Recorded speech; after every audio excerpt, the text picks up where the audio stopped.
to the House. The question is that the motion be agreed to. I acknowledge the honourable member, Darian Fenton. Thank you, Mr Speaker. Well, Labour will oppose the Immigration Amendment Bill because it's just one big overreaction to a non-existent problem. It's a waste of parliamentary time when there are so many other important things that we should be dealing with, like the fact that unemployment's gone up again today and so many of our young people can't find a job.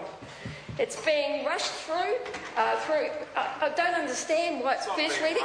It's being rushed through its first reading through Parliament, and it was deliberately introduced on Tuesday in an attempt to divert attention from the tawdry scandals surrounding this government.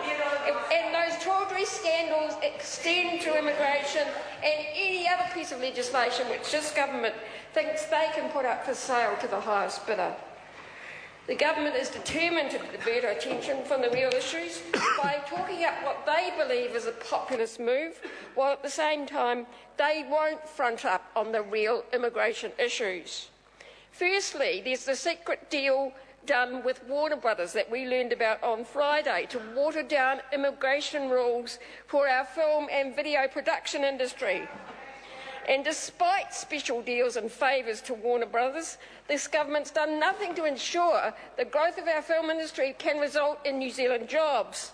The New Zealand public have a right to know why it is necessary for Weta Digital to be seeking 369 foreign workers to come in and work for them in the next year. Goodness knows how many other foreign workers that they had. And the government has bent over backwards to do special deals, special favours, and New Zealanders are not benefiting from it. They also need to explain to us why there are increasing numbers of applications from employers in low-paying industries to bring in workers from overseas to pay minimum wage. Why is that happening? Why is that acceptable in New Zealand? And does the government think it's acceptable for Filipino nurses to be tricked into bondage as caregivers in the aged care industry? That's people trafficking, and nothing's being done about that. I also want to know if the government thinks it's okay for secret deals for secrets to be kept by Immigration New Zealand under Section 61 and keep them secret from the public so no one can find out the reasons for decisions. And they've still never told us why only 10 applicants have succeeded under their Migrant Investor Plus scheme. And of course the poster boy for that scheme is none other than John Banks' former very good friend Kim.com. This bill is a cover-up for a whole range of dodgy arrangements, including the government's willingness to make special rules for those with lots of money and to ignore the rights of everyone else. This bill will not work as a deterrent to desperate asylum seekers who could take the extremely unlikely decision to risk the treacherous sea journey to New Zealand. It will not stop people smugglers in other countries who encourage them, and it puts at risk New Zealand's reputation as a good international citizen. The bill copies the former Australian Conservative Howard government, who successfully divided that country over a hysterical response to so-called boat people and did that by putting them in, arresting them and putting them in detention centres. I don't want to see that happen here.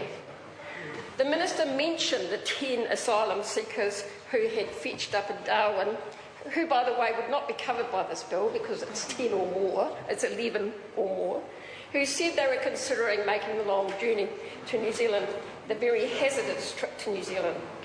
Now, we worked with negotiation and diplomacy.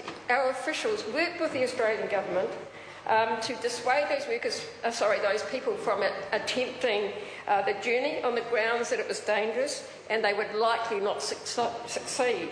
That was good diplomacy and negotiation. It kept New Zealand's dignity and it kept our reputation.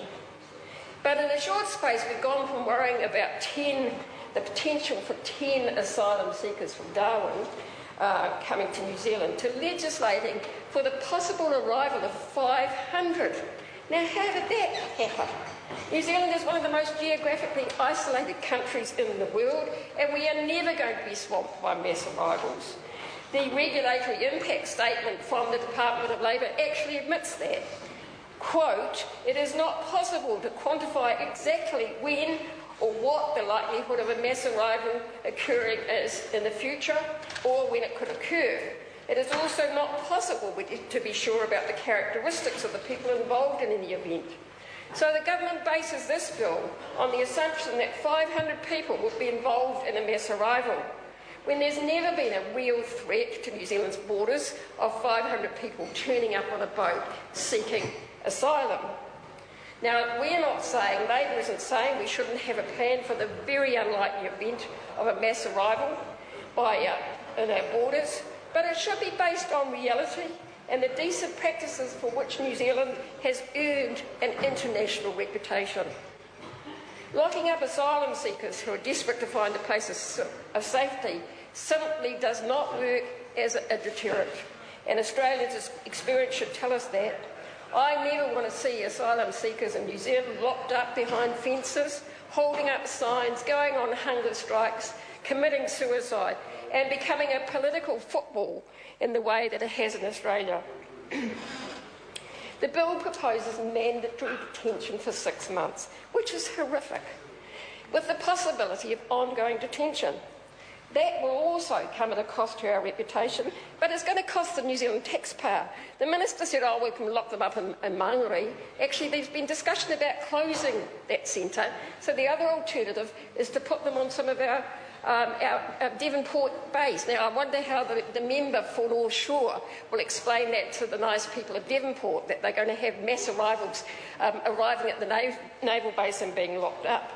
The regulatory impact says, actually, more detention facilities will be needed for longer, and additional facilities would need to be commissioned and operated.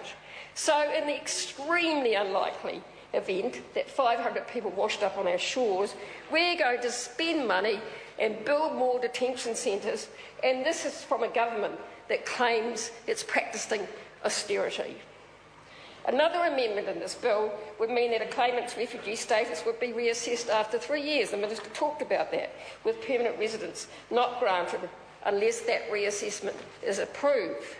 Now, the Australian government is saying this is similar to what Howard did, to Prime Minister Howard did under the Conservatives, similar to temporary protection visas introduced by his Liberal-led government.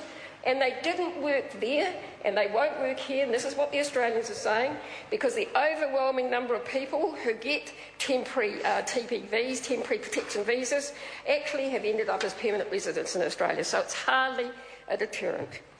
These changes are not only an overreaction, but they are probably in breach with our international and humanitarian laws and our obligations, our conventional obligations. New Zealand is highly regarded for its refugee policies internationally, which include taking up to 750 refugees every year through the United Nations system and offering asylum to a smaller number of people who reach our borders in other ways and meet refugee criteria. We've all celebrated over the years Helen Clark's decision to allow the Tampa refugees to come to New Zealand and settle here. And most people in this House will have met them at some stage. Their children are well settled, they're now working, they've now been through study, they're now working and contributing to New Zealand's society in ways we could never have imagined. So the thing about anybody that fetches up here is not to have a sort of a mass process that this bill proposes. Everyone that seeks asylum in New Zealand or seeks refugee status should be considered on a case-by-case basis, and they should not have to languish for indeterminate periods in custody because, as this bill proposes, they arrived as a group. New Zealand already has measures for dealing with people smuggling under the Immigration Act or the Crimes Act, and we've had 15 successful convictions in the last 6 years. We are part of the Bali process, and the government's always boasting about that. There are other solutions to this problem than this ridiculous, unnecessary diversionary bill. The government should be spending its time thinking about the real issues that are facing New Zealand, cleaning up the immigration issues and favouritism that's going on at the moment in New Zealand instead of wasting our time. I recognise the honourable